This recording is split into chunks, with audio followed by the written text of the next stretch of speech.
Alright then, so I actually have written down some of your questions that you guys sent me when I posted the story of what questions do you guys have. So I'm going to answer them right now for you guys. So, what are your favorite coping / strategies? One that works the best? Well, as you guys saw, that sometimes I do, break down when I'm at my worst. I'm not feeling so great. But I do have Paul to lift me up, tell me some great little jokes, and pep me up. And I like that. And then sometimes he'll bring me sushi or bring me... I'm a food person. Come on, guys. You guys see it on Jackie's thing. I love me some food. So, but he does cheer me up. Yesterday I was having... breaking down a little bit because I wasn't feeling good. And he brought me olive oil. It doesn't help that I'm just making myself sound fat. So, food! That's my coping mechanism. But I don't know. Actually doing lives, I really like hearing your questions. I like, just makes me feel a lot better. So hopefully that helps. Thunderstorm. Wife? I don't know. Wifey. There you go. So Simplementekate. I'm thinking that's your name. You asked a lot of questions. That's fine. How did you know choosing a service dog would be the best for you and your health? Well, at this point, I feel like every sick person goes through a phase. Should I or should I not get a service dog? Am I sick enough to get a service dog? And I had 2 people that I was confiding in about talking about service dogs at the time. And of course, one of them was Jackie. And of course, Jackie's like, yes, I think you're definitely sick enough. You need it for mobility, vestibular migraines at the time. I wasn't diagnosed yet with narcolepsy, but there was a lot of signs back then. But we were only seeing him mainly for pretty much hearing and for mobility. And we're just finally, my primary actually brought it up. A service dog seems pretty good for you. And I was like, wow. And then, were your family and friends supportive? I was a little nervous. I knew my brother wouldn't care. And my other brother, I was talking to him. Like I said, my family's very religious on my side of the family. So they probably were going to be, I was scared they would be opposed of it because they feel like God would heal me. Why are you leaning more on a dog? So... But I talked to my other brother who's very strong in his faith, and he kind of said that. He was just like, a dog sounds great, but you should be leaning more on God than a dog. But he was like kind of like 70, whatever the other percentage, I'm not good at math. So he was 70 for God, and then he was 70 for a dog, and then the rest for God. So he's just like, it's your choice, you're an adult. And then my mother, we didn't tell her till we already bought Orion, and he was like already like maybe 4 weeks old. So we're like, we're bringing home my golden. So, but my husband's family, they're not supportive at all. They don't think I'm sick at all. They're more into... They don't believe in invisible disabilities. They want to see visible disabilities. So they don't really think I'm sick at all. So they don't show much support. But they're very surprised at his training. So they usually use it when guests are around. Look, he could sit. Look, he could do it down. He could do this. And I'm like, he could do a lot for my health. So I understand when people say they don't have supportive family or friends. So I'm still on that boat. Let's see. What is your best advice for any possible handlers in the future in task training? My advice would be probably stay away from service dog Facebook community service dog drama. They seem like they're gonna help you, but they don't. Just stay away from it. It's unhealthy. That would be my thing. And task training, I would say, biggest one, if you are going to do kibble, this is what I did with Orion when he was a pup. Use kibble as their treats and high values as high values. Does that make sense? Hopefully it does. So with Orion, his kibble was a treat. So he got that as a treat every single day when we went out. So sit, he only got a kibble.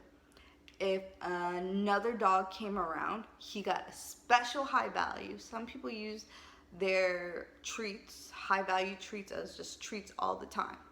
Sit, they give him the high value treat as a treat. I don't recommend that, because then you're gonna have your dog be a picky eater, and you don't want a picky eater. So that's my recommendation.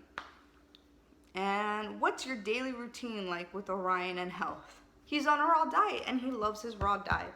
I get a lot of compliments. I got a compliment today about his coat, how well he looks, how his physique, I don't know how the word is pronounced, how gorgeous he is. So that's what I get about with Orion. So Worth Katherine, is it hard sometimes? As you've seen in my videos of me from these past couple of days, you see my face a little teary and crying. It has been hard. I don't know why. I've just been feeling a little down in the dumps. So it has been hard, but like I said, food gets me through it. It sounds so bad. Food gets me through it. And a good TV show gets me through it. But just try, I don't know, confidence gets me through it a lot. I just think of a lot of things. I'm just like, I'm conceited. It sounds bad. I just think, oh, goodness, I'm so beautiful today. Wow, my eyebrows are on point. Or I'm just like, oh, goodness, look at me. I just think of, like, I don't think conceited. I think I'm positive in a sense of conceited. So just think like that. Just like, got this. I'm going to get this done. And oh, yeah. Just look at these muscles. Just try to stay positive. I know it's hard, but it was hard for me. And then Paul just made me feel better, even though his ankle is still out of commission. He's been hobbling around like, I got this, I got a ball, oh my God, I'm about to fall, but I got a ball. So it's been pretty funny. And what gets me going is I'm telling Ryan to get on bed, which is like a big reward for him. And then he's just like, his face and neck are like all over me. I'm like, this makes me feel better. So that's what keeps me positive. I have a team. I guess my team makes me feel better. Melissa Doggy Lover, do you have any tips for managing medication? Well, as you saw, well, I do lives on it. I have like a medication organizer. I don't have it actually on me, dang it. Well, yeah, I have a medication organizer. It's nice. It's like a little filing cabinet, and it says Monday, Tuesday, Wednesday, Thursday, Friday, and I love it. It fits in my pocket, fits in my book bag and everything. And that's how I manage my medication perfectly. So that's what I do. I'm gonna mess up on some of these names, so I'm so sorry. So Judith Gokix, I don't know. What is the main / most important task Orion does for you? I think retrieving. He just retrieves a lot of stuff for me, and that's amazing. Or closing the door, because I guess the person who is here, Grace, and her poodle, Bergen, you guys can follow them on Instagram, Bergen, Bergen. We were just having a funny conversation, and you know, service dogs, when they're so used to a task, they'll just do it. And I tell Ryan constantly, close the door, close the door, close the door. And me and her were talking. She was at the doorway, and he just closed the door on her face. So I was like, good boy! So I believe just retrieving. You see him retrieving his vest. You see him retrieving his gear, his leash, his feeding bowl. Retrieving is a great task because it helps me a lot, helps him a lot. So Mackenzie Reid, how did you get the answers you needed for your doctors? I didn't really have to advocate much, actually. It sounds bad, but it's just, I just went in there and they just kind of just saw my face, saw how bad I was, and they're just like, you should go to this doctor. You should go to this kind of doctor. Gave me a referral, and I just went, and it just kind of went with the flow. And they're like, yep, you have this, yep, you have this. The doctor, like I said, as you saw from my whole video, the biggest issues that I had were with my ears. Imagine 7 years with nothing going on. That was my biggest issue. And like I say, I don't feel like I have vestibular migraines. I feel like I may have Meniere's disease, so we're trying to go with that. And then also we're trying to see what's going on with my stomach issues, so we're trying to advocate for that right now too, because they're kind of moving a little slow for us, so we're trying to be like, let's get on this. So advocating, meaning for me is, I think mainly Paul helps me advocate because I'm a little sassy, as you guys say, so I have to be careful because I feel like I take things wrong and I'm ready to snap, and Paul's like, I got this. And I'm like, you got this, babe, because I will tear somebody's throat off, because I just don't understand what they mean with their wording sometimes. So just be confident in yourself. That's a big one. Be confident, know what you're gonna ask, and ask it. There's no harm in asking. Like they always said in school, there's never a wrong answer. And if you feel like the teacher or the doctor is wrong, or they aren't doing enough for you, like Jackie says, they're working for you. And if they're not doing enough for you, fire them. Be like, pack your stuff up and be like, I'm too good for you, and leave. That's what I would do. That's how I've acted multiple times. From Jamie Hierner. Hopefully I got that right. How you manage your narcolepsy and what things are the most helpful. How do I manage my narcolepsy? If I need to sleep or take my naps, which is the most dreadful things, I will do it, and that would be the whole entire day for me, sadly. And if I don't, and I know sadly it's a narcoleptic day for me, I'll take my medication that'll keep me up the whole entire night, or hoping keep me up the whole entire day. And then I have medication that will try to manage my sleep cycle at night, so I could sleep the whole 5 stages. Hopefully, maybe not. And then, of course, with Orion, he will, of course, get me my medication when my alarm goes off. There's so many things for narcolepsy. He can, if narcoleptic sometimes will sleepwalk. Some service dogs will, poke the other owner or handler, such as Paul. They will tell them, hey, wake up. The narcoleptic is sleepwalking, which can be dangerous. Or such as me, if I'm falling asleep in an inappropriate place, Orion will come and let me be aware that I'm falling asleep wrongfully. So let's try this out.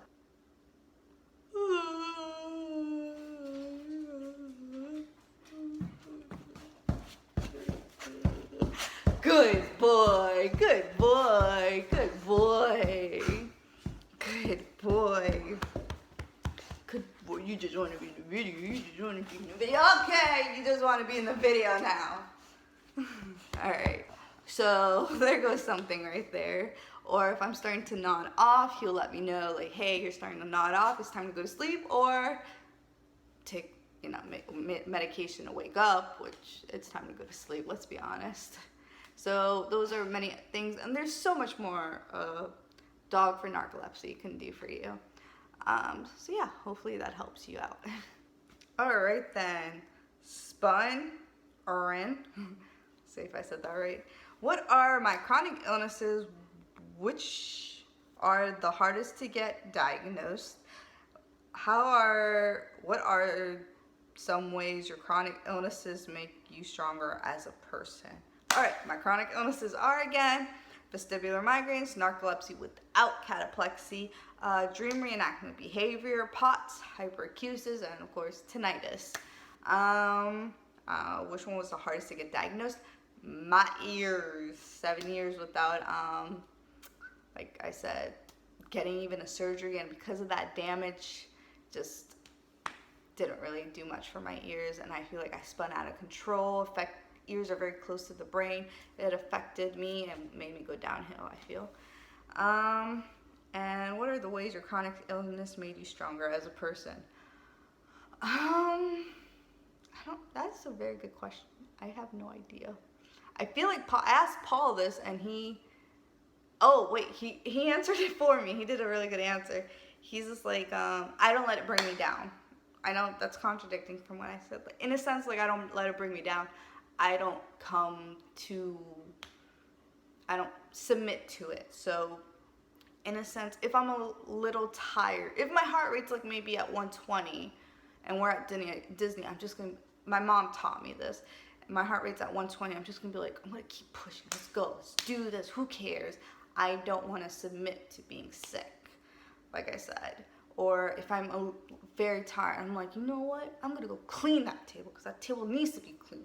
Forget this. So I don't want to let my illnesses define me. So I feel like that's what made me stronger. So I don't want it to be known that that's the girl with narcolepsy. That's the girl with POTS.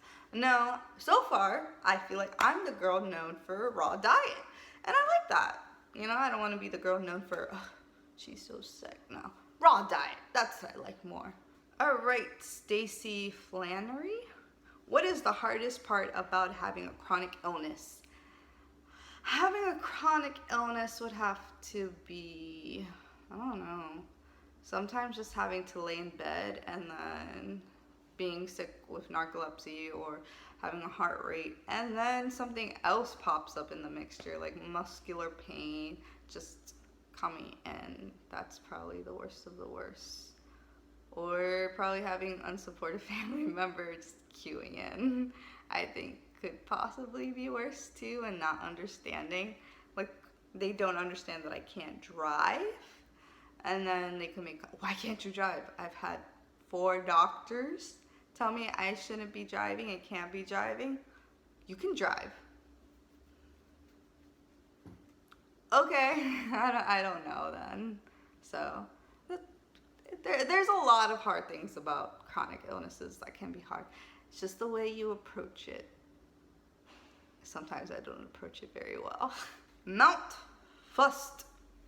I don't know. How does narcolepsy affect you, and do you cope with it? How do you cope with it?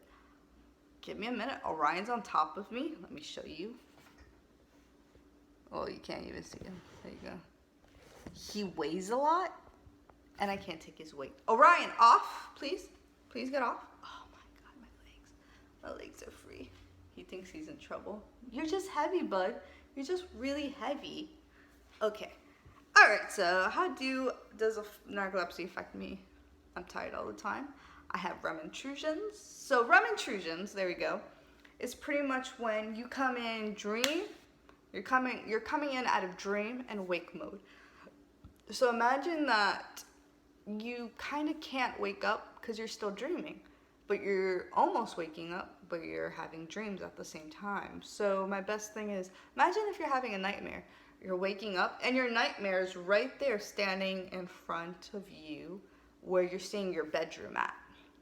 That can be quite terrifying. So imagine a scary movie and you're seeing that in real life. So that could be it. And of course, you guys know I love Bob's Burgers. I remember Paul was laughing hysterically because I was having a REM intrusion. And he's talking to me, having a full-on conversation because he sees me awake, but I was actually asleep. And I'm awake, and I see Tina Belcher right there just, I feel like she's like hula dancing or something. I don't remember. And I was like, he's talking. I was like, Tina! And he just realized she's having a REM intrusion right now. Okay, we're done with this conversation. He just tucked me into bed, and she's like, shh, shh, go to sleep, go to sleep. And I was like, okay. So I think that's one of the effects, or paralysis, and that's not the best one because imagine you're having REM intrusions and everything. Best one, you're paralyzed, you're having a Harry Potter dream and the mentor's right there, and you're having paralysis, you can't move. And the best thing to do when you're having paralysis is stay calm. The calmer you are, the quicker it wears off. So that helps a lot too. Another thing that I have dream reenactment behavior right there. I start hitting, punching, and it's not nice, sweet punches. The funniest one is when Paul just like is looking at me. I look wide awake. I'm still dreaming. Decked him hard in the face. And I had a sweet dream, sadly. I had a sweet dream of him throwing water on me, but I was getting mad. And I was just like, Paul, stop it. And he's just like, he didn't hear me. In my head, I'm yelling, and he's just like, he sees me get up, looking at him like, I guess like the mummy, and I'm just like, ah! Good one. And you also said, how do I cope with it?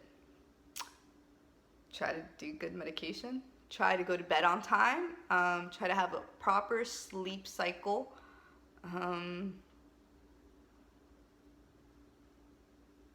That's about it. Try not to do anything crazy while I'm asleep. So that's pretty much it. Sarcastic Space Cat, I like that name. How do you cope with it when people stare at you? I don't really care when people stare at me, sadly. Like I said, I have a big ego. I'm quite conceited. I'm very confident. So when people are staring at me, I'm just like, I'm looking really good today. Yeah, good. My face, my eyebrows must be on fleek. So that's how I feel, or think. So that's what I feel. But if you're uncomfortable with it, I would just say it's very impolite to stare. And sometimes I've had to say that because they can take it overboard, such as pointing at me, doing stuff like that. And I'm just like, and sometimes I'm in a bad mood, so then I will say something. But sometimes I'm in a good mood, and I will literally flop my hand. I'm like, yeah, I could get a little bit overboard and boastful.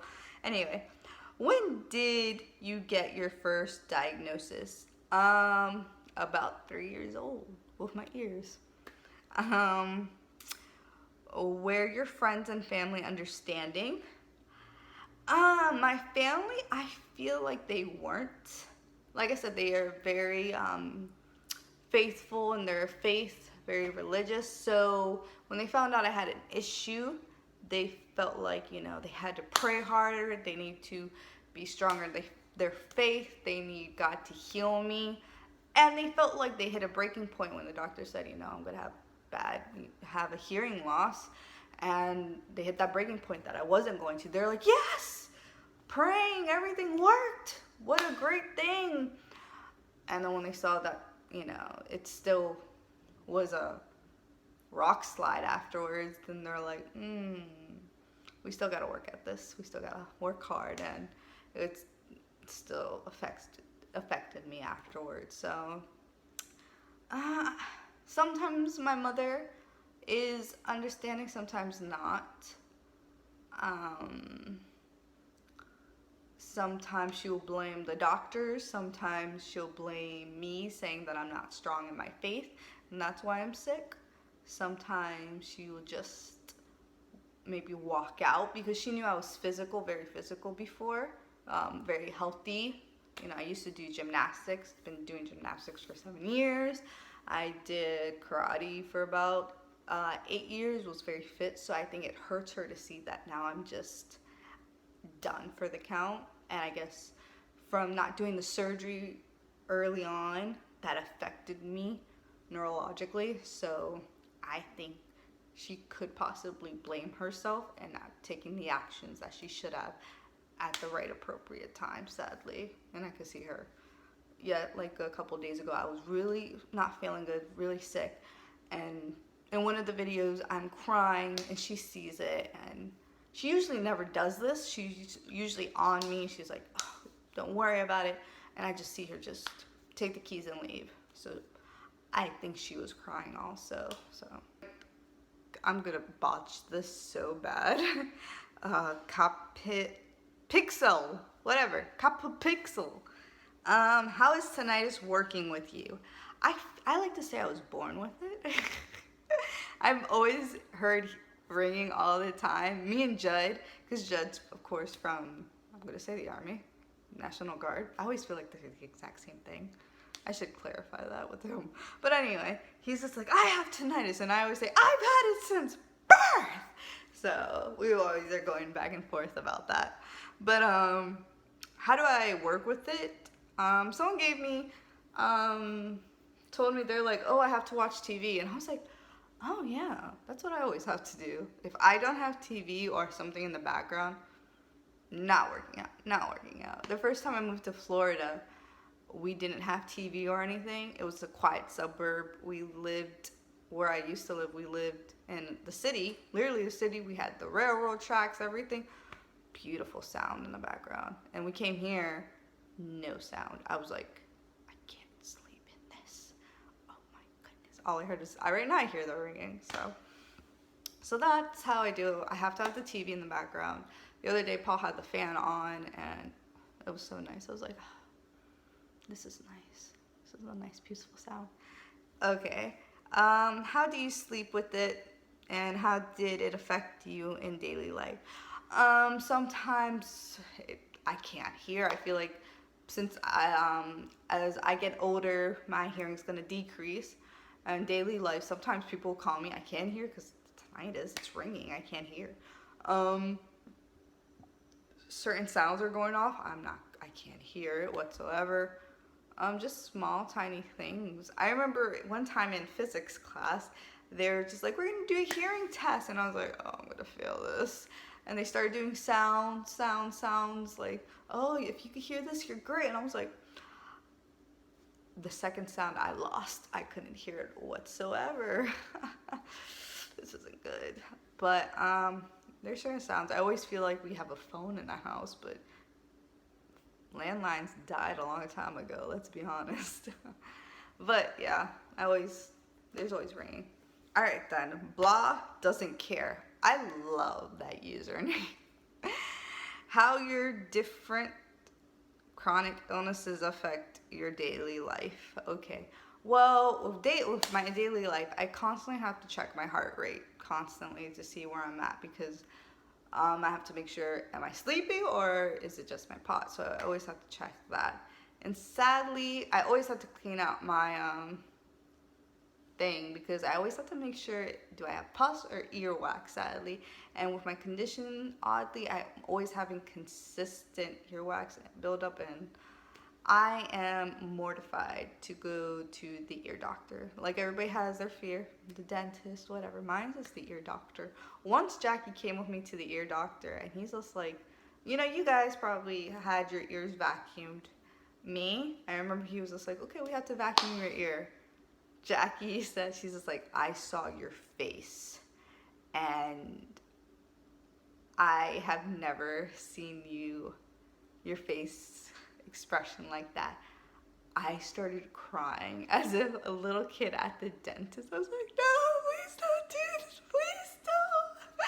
Oh my God, it was so bad. Biggest fear is the ear doctor of all time. So I have to make sure if there's any blood, any pus, anything of any sort. And I always tell my friends and family, if you see anything just around, make sure it's all white. So make sure of that at all costs. So that is my daily kind of a thing. So make sure I'm doing pretty good. All right, so those were all the questions. There were more questions, but they were kind of repeated questions. So if I didn't get to them, I'm so sorry, but I kind of already answered it beforehand. So that was my chronic illness video. So hopefully I got everything. I may have to make a chronic illness part 1, chronic illness part 2. So hopefully you guys liked it. Hopefully I explained it to the best of my knowledge and how I feel and my history. And hopefully you guys liked that. Ho ho chippy yay. I don't know. I always come up with something weird to say. You guys can't blame me. Coochie cupping! But I hope you guys liked it. I hope I answered all your questions. I hope you guys now understand what I have and what I'm soon to be having or not to be having. Hopefully. That's what I like to hear. And I will have more results on this in the future. And I will add more. And I always do lives on Instagram and on YouTube. Alright, come. Pop up, come. You now can be in the video. Come here. He doesn't know if you can be in the video because he's all slobbery. You're still all slobbery. Yes, you are. There you go. There goes Orion. Good boy. So, hopefully you guys like it. Hope you guys, I answered all your questions and gave you guys a mini shout out. So, yeah. So, bye guys. Till next time.